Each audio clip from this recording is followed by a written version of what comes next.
Let me try and remember the first question again.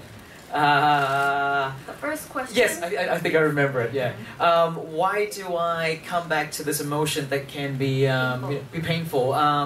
Well, it's I don't see it necessarily as painful.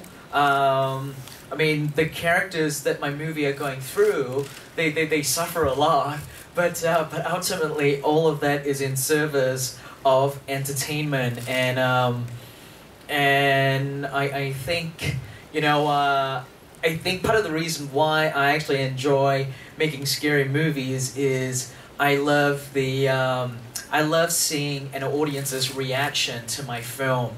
You know, I generally use the example of comedy, because comedy is like the sibling genre to the horror genre, in that both movies work on the same kind of primal, work on the same kind of primal sort of reaction. If you watch a comedy, if it's funny, you laugh.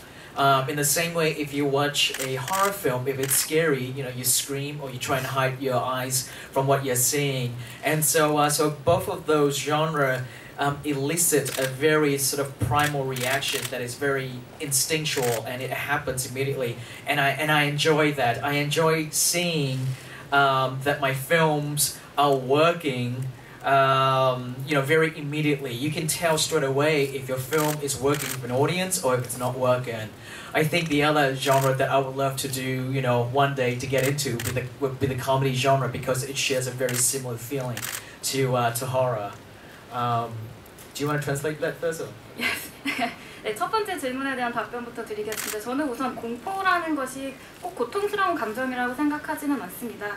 제 영화에 등장하는 인물들이 많은 힘겨운 일들, 그리고 고통을 겪게 되지만 결국엔 궁극적으로 그것이 추구하는 것들이 재미와 흥미를 유발하는 것입니다. 때문에 그렇게 고통스러운 감정이라고 생각하지는 않고요. 제가 공포 영화에 특히나 그 흥미를 느끼는 이유는 관객들의 반응을 바로바로 볼 수 있기 때문입니다. 제가 흔히 이제 코미디 장르와 비교를 해서 이야기를 하는데요. 사실 코미디와 호러는 자매관계에 있다고 생각을 합니다. 둘 다 좀 인간의 본능적인 그런 모습들을 자극을 한다고 생각을 해요. 그래서 코미디 같은 경우에는 웃기면 사람들이 웃습니다. 그리고 호러 같은 경우에는 무서우면 사람들이 눈을 가리거나 소리를 지르게 되죠. 그래서 그러한 어떤 인간의 본능이라던가 그런 감성을 자극한다는 차원에서, 그리고 그런 반응들이 즉각적으로 나타난다는 의미에서 두 장르가 비슷하다고 보고요. 제가 만든 영화가 즉각적으로 효과적으로 작동하는 모습을 관객들로부터 느낄 수가 있어서 그런 면에 그런 빠른 피드백에 매력을 느껴서 계속 이 장르를 하게 되는 것 같고요. 또 나중에 제가 뭐 다른 장르에 어떠한 흥미를 갖게 된다면 아마도 코미디가 되지 않을까 생각합니다.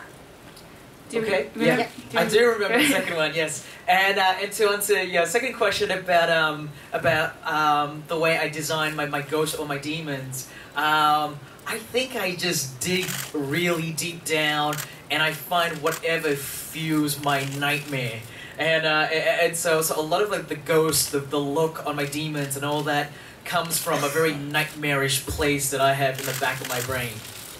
네, 그 다음에 이제 그런 악령들을 어떻게 디자인을 하는지 여쭤보셨는데요. 굉장히 제 내면을 깊이 있게 파고듭니다. 그래서 저의 가장 어떤 마음속 근원에서 제 악몽을 유발하는 그런 요소들이 어떠한 것들이 있는지를 생각을 해보고요. 그래서 항상 제 그런 머리 뒤편에 있는 그런 두려움이라던가 또 귀신이나 악령의 모습을 끌어내서 그러한 것들을 바탕으로 제 영화에 나오는 그런 그 유령이라던가 악령들을 디자인을 합니다.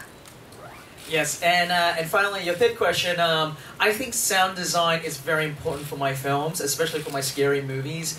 I actually put a lot more importance on the sound design of my film than I do on the visual. I think my visual is very important, but I think if I had to pick one or the other, I think the soundscape ultimately it takes precedent over anything else. Because I think through my sound design, I create a constant dread of atmosphere that permeates throughout the film, and also You know, and also the sound design really lets the audience know how they should be feeling.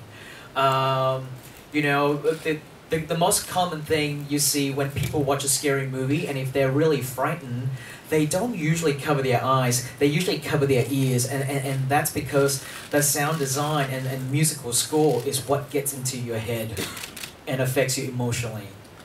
네, 그리고 이제 마지막으로 음향과 관련돼서 질문을 주셨습니다. 사실 음향과 어떤 시각적인 효과 중에서 그러니까 그 시각적인 면 중에서 하나를 고르라면 제 영화, 특히나 호러 영화에서는 음향이 오히려 더 중요한 것 같습니다.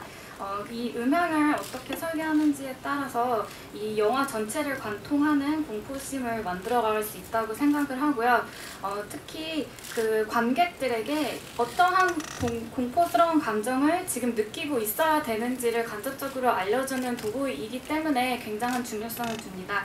사실 생각해보시면 그런 공포 영화를 볼 때 관객들이 무서우면 눈을 가리는 것보다는 귀를 막는 경우가 더 많은 것 같습니다. 그래서 음향이 호러 영화에서 얼마나 중요한지, 얼마나 효과적인지 잘 보여주는 대목이라고 생각합니다. 네, 다음 질문 가겠습니다. 이번 질문은 중앙